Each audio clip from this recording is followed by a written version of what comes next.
Слыхницкая липа не оставила никого равнодушным и вновь нас заставила задуматься о сохранении наших символов и природных богатств. Треть территории Абхазии занимают природоохранные объекты. Как соблюдается режим их охраны? Какова система управления территориями, на которых произрастают растения, не встречающиеся больше нигде на планете? Давайте разбираться. В Абхазии две особо охраняемые природные территории – Пицунда-Мюсерский заповедник и Псхугумистинский. Рицинский реликтовый национальный парк, а с 2019 года национальный парк Кадорское ущелье, также с охранным статусом. После грузино-абхазской войны границы охраняемых государством площадей были расширены значительно. В масштабах это почти 27% территории республики, треть Абхазии, что является одним из самых высоких показателей в мире. При этом система управления этими зонами крайне неэффективна. На сегодняшний день у нас несколько органов управления, в подведомственности которых находятся заповедники, парки. Значит, мы говорили о том, чтобы выстроить систему, чтобы под одним центральным органом госуправления находились госучреждения, заповедники, значит, парки, для того, чтобы этот центральный орган госуправления единую политику мог вести в области охраны окружающей среды. То есть не два или три разных органа отдельно этим занимались бы, а в нашем случае это был бы один орган, который этими вопросами бы занимался. На наш взгляд, наиболее подходящим центральным органом госуправления для решения данных задач является Комитет по экологии. Часть ООПТ, например, заповедники, находится в системе управления лесным хозяйством. То есть они подчиняются управлению лесного хозяйства. Национальный парк Кадорское ущелье входит в систему Госкомэкологии республики. А Рицинский реликтовый национальный парк фактически напрямую подчиняется Кабинету министров. То есть вся система управления в высшей степени устроена неэффективно, нерационально, нет единой системы отчетности, нет единой задач, которую выполняет, значит, особо охраняемые природные территории. Это вот пережитки прошлых несовершенств в системе управления, которые достались нам еще с советских времен. Поэтому это все требует реформирования. А для чего это реформировать? Только для того, чтобы это привести, с одной стороны, в соответствии с законодательством, потому что существует закон по особо охраняемым природным территориям.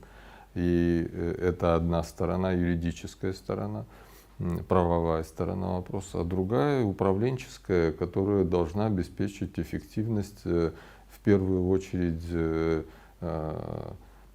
режимности этих предприятий, режима природоохраны. И, соответственно, здесь еще и другой аспект присутствует. Все, значит, и национальные парки, и заповедники — это не только, значит, организации, которые занимаются охраной природы или там обслуживанием туристов, как в национальных парках, в отдельных зонах, но это еще и научно-исследовательские учреждения, суть которых заключается в том, чтобы следить за изменениями, которые происходят в природной среде, сличать их с теми событиями в природе, которые происходят за пределами данных территорий, и иметь возможность делать выводы и анализы относительно того, как выстраивать вообще общую природоохранную политику страны и государства. Рабочая группа займется уточнением внешних границ заповедников и национальных парков, составлением современных карт на основе советских. При этом речи об изменении границ в сторону уменьшения не идет. Нужно это в первую очередь, чтобы обеспечить охранный режим территории, не допускать захвата заповедных земель, в особенности в Пицунда-Мюсерском заповеднике, который находится в прибрежной зоне, а его границы вплотную примыкают к Пицунде.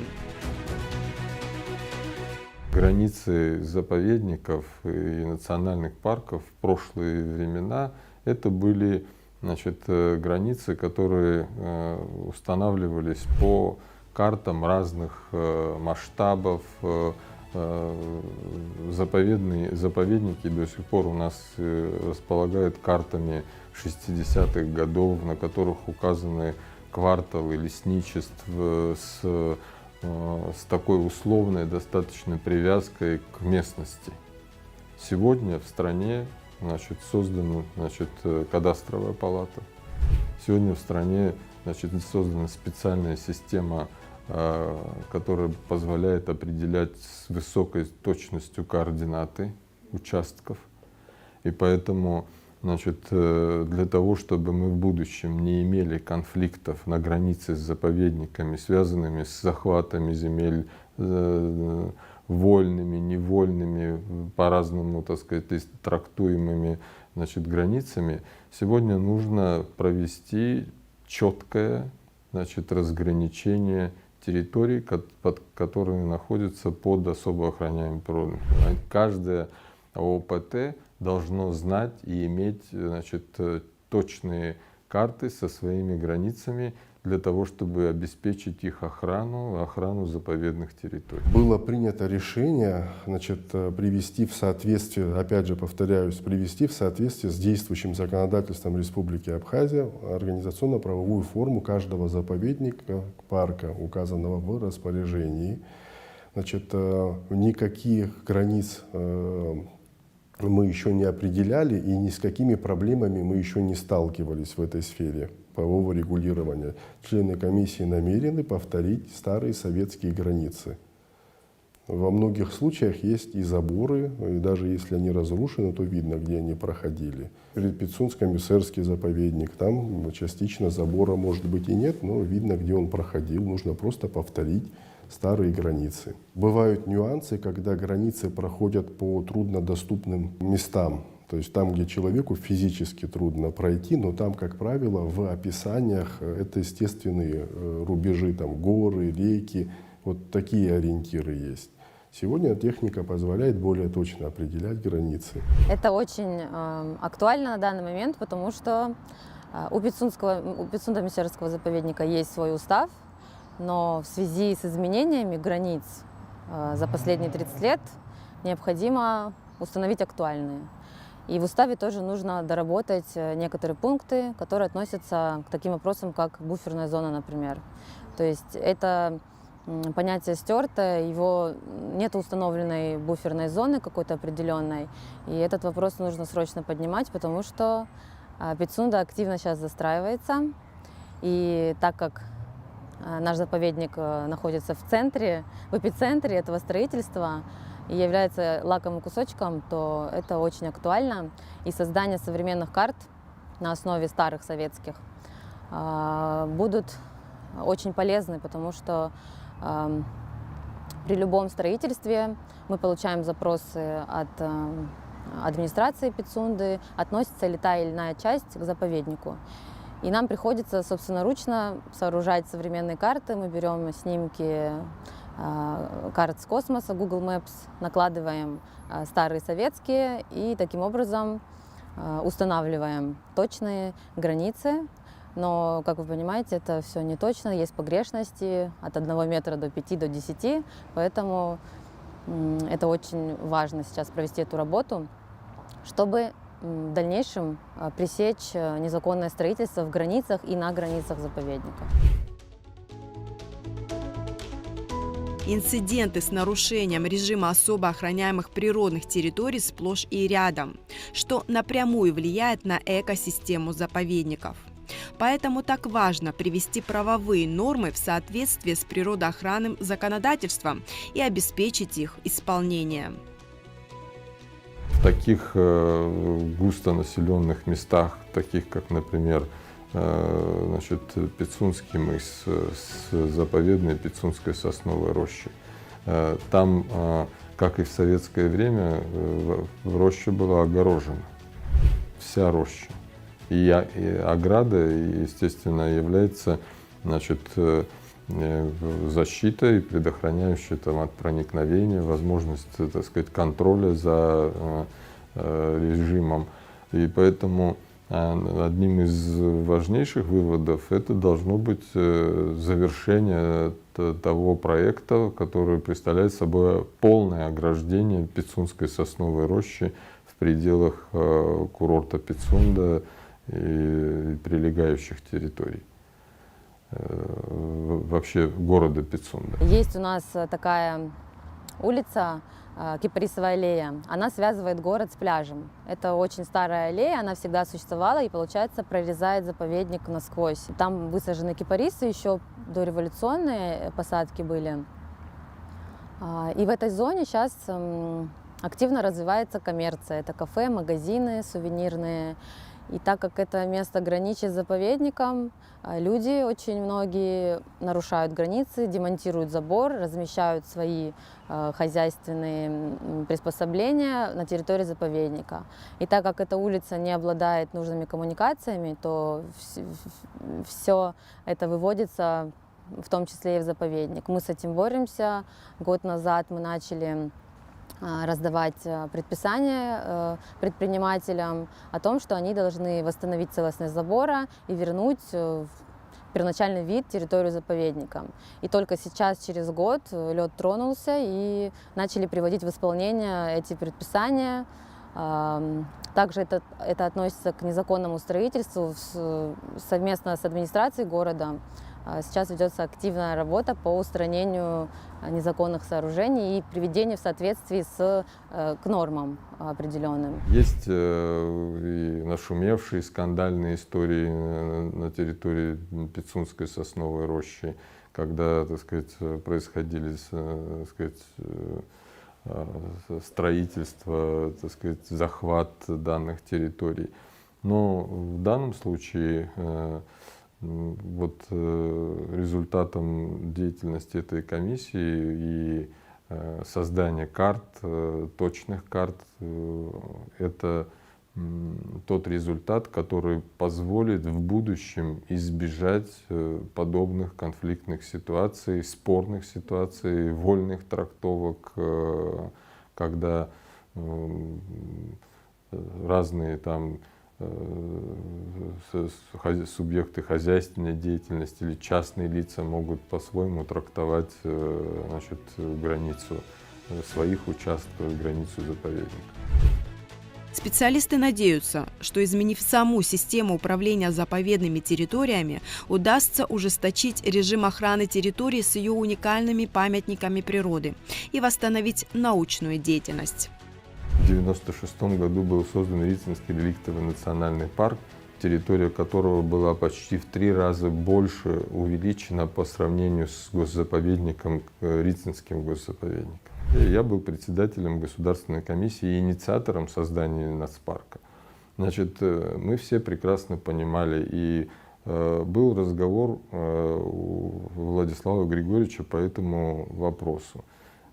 Мы понимали, что ресурсов нет, привести все это дело на уровень соответствия стандартам крайне сложно.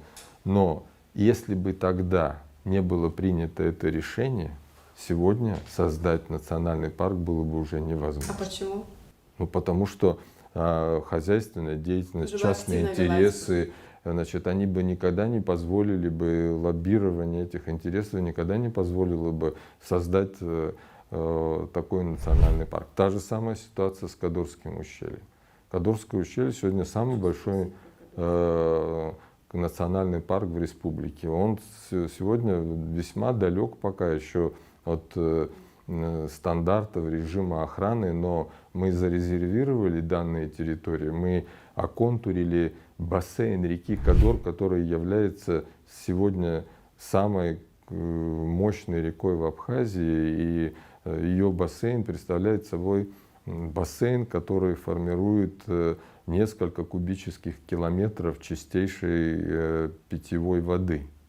И если это не зарезервировать за будущими поколениями, мы просто-напросто потеряем. Потому что у нас были случаи, когда были предложения, значит, создать горно-рудные, значит, медно-рудные, значит, шахты и разработку месторождений горно-рудных, которые не только бы уничтожили бы, значит, водный бассейн, но и поставили под угрозу существование курортов в Абхазии.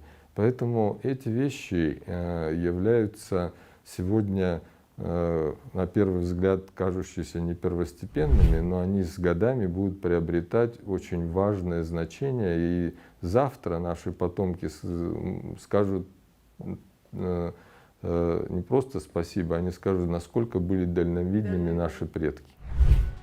Роман Дбар прокомментировал недавнее постановление правительства по национальному парку Кодорское ущелье. «Внешние границы парка не меняются», — сказал он. Эти корректировки были внесены для того, чтобы осуществлять в ограниченном пространстве лесохозяйственную деятельность. То есть границы национального парка внешние не были изменены. Но отчасти это связано с тем, что значит, лесохозяйственная деятельность в республике сворачивается с каждым годом. То есть лесных ресурсов становится все меньше и меньше. И вести лесохозяйственную деятельность в том виде, в каком она производилась в советское время, уж точно никто не сможет. Мало того, сам вид лесохозяйственной деятельности, как вид хозяйственной деятельности, он деградирует. Я могу привести такой пример, что значит, эта сфера, конечно, является частью производственной культуры страны, где на протяжении десятилетий накапливался опыт ведения лесного хозяйства, проведения рубок в соответствии с правилами и культурой, которая сформировалась в лесной отрасли. Но это с каждым годом сужается, сокращается, и эта культура становится теряемой. Поэтому, конечно, принимая такие решения, есть попытка сохранить какой-то объем хозяйственной деятельности под лесохозяйственными, значит, организациями. Тем более, что надо учесть, что лесная отрасль базируется на монополии государства за лесными ресурсами. Но это постановление имеет ограниченный срок действия до 1934 года. Затем, значит, все виды деятельности, которые там прописаны, они прекращаются. И эти ограниченные зоны, которые сегодня, в которых разрешена хозяйственная деятельность лесной отрасли, она там сворачивается. Но я надеюсь, что к тому времени и сам национальный парк с его режимом встанет на ноги, и эти, значит, те зоны, которые входят сегодня в хозяйственную зону, зону населенных пунктов, они будут выделены в зону рекреационной, туристической деятельности, и национальный парк Кодорское ущелье приобретет особый статус туристической зоны. С учетом того, что есть необходимость рассматривать вопрос о создании погранперехода в районе Южный и Северный Приют, для того, чтобы туристические группы, как в старые советские времена, могли пересекать через Клухорский перевал главный Кавказский хребет и, значит, перемещаться в Кодорское ущелье, и тогда, значит, вся хозяйственная деятельность, она может быть очень четко сориентирована на туристическом обслуживании. И там появится экономика, и природоохранная деятельность приобретет совсем другие формы и масштабы. Если территория заповедников неприкосновенна, то в национальных парках есть особые зоны, которые могут посещать туристы, где можно вести ограниченную хозяйственную деятельность. По факту благоприятная экологическая ситуация в заповедниках, куда в силу удаленности реже ступает нога человека, где нет рекреационной нагрузки. Если брать, например, такие заповедники, как Схугу-Местинский, в силу удаленности данного заповедника, в силу его трудной доступности, Даже Гуместинский участок его достаточно удален от основных дорог, и туда добраться не так легко, не говоря уже об Псхинском участке. Здесь именно в силу таких естественных причин, значит, ситуация более-менее благоприятная.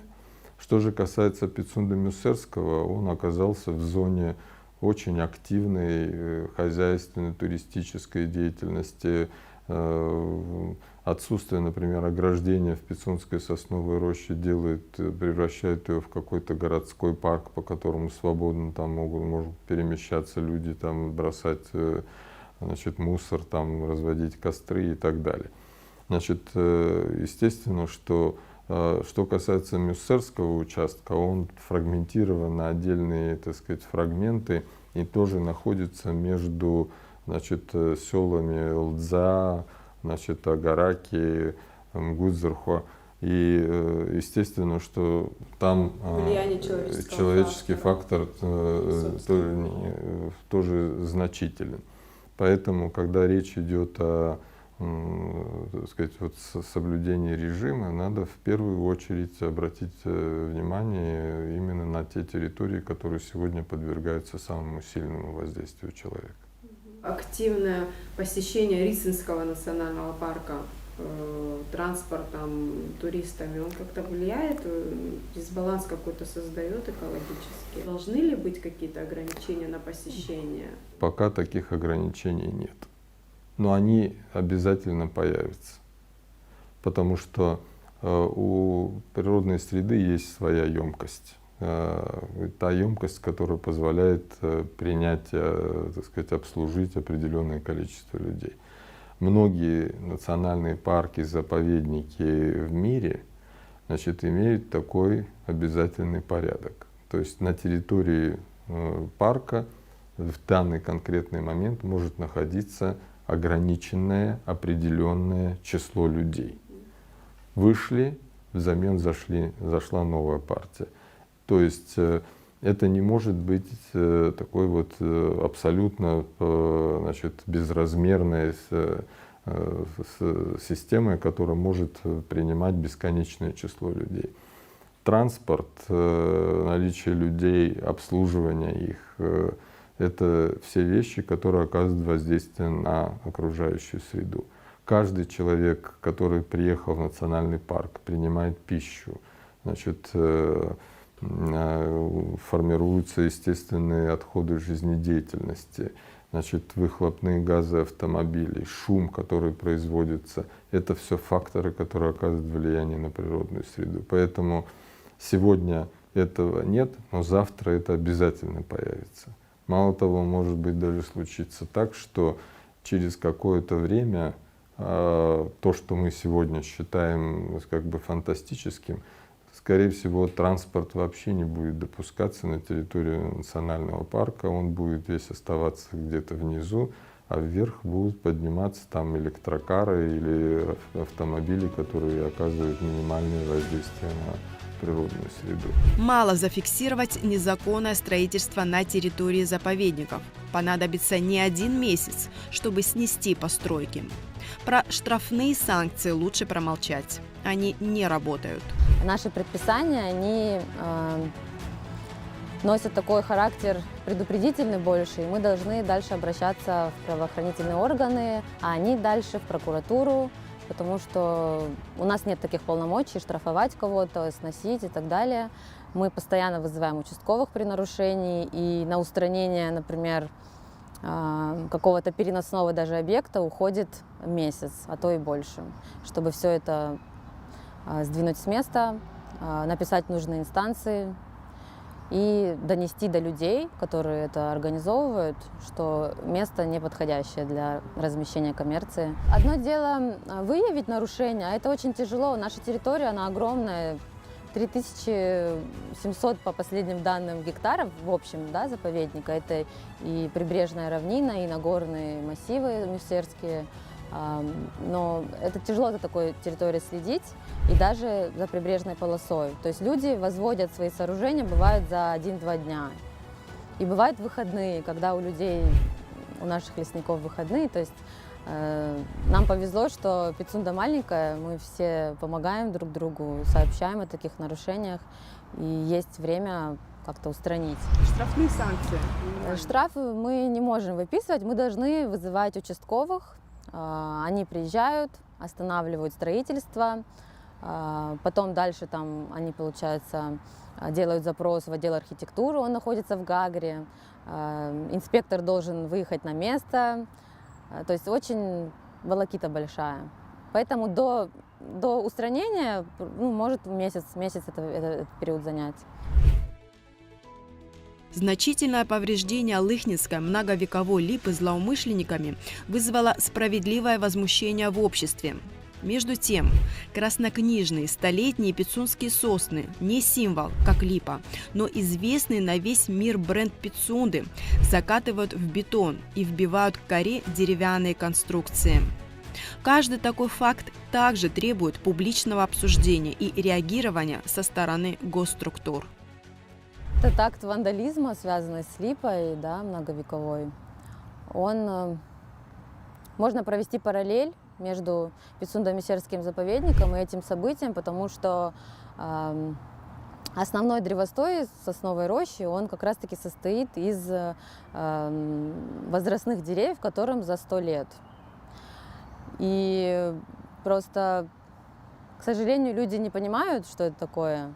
Деревьев много, и кажется, что одну сосну загубили, ничего страшного не будет, но это огромный урон в общем сосновой роще. И постоянно мы сталкиваемся с тем, что нам приходится каждую сосну отвоевывать. Это залитые бетоном сосны, люди просто заливают себе фундаменты, а потом, когда ты пытаешься остановить этот процесс, хотя урон уже нанесен, вбивают деревянные конструкции к коре, пилят ветки самовольно. Людям пытаешься объяснить, они не понимают. И это как раз входит в работу с населением. Я вижу в этом огромный пробел, и со школьниками мы работаем, и со взрослым населением приходится разъяснительные беседы вести о том, как это важно. И в этом тоже нужна помощь от государства, потому что просветительская деятельность – это одна из целей заповедника, одна из задач. И на это тоже нужны и финансирование, и обеспечение какое-то, и это тоже тесно связано с научной деятельностью. Научной деятельности как таковой не ведется, потому что для этого нужны, во-первых, кадры научные, которых нет, во-вторых, какое-то обеспечение финансовое. Даже для проведения какой-то экспедиции, да, то есть нужно время, транспорт, те же кадры, да. К нам часто приезжают научные сотрудники институтов из России, они потом предоставляют нам свои научные отчеты, открывают новые виды насекомых, например, и этими данными мы пользуемся. За неимением научных кадров,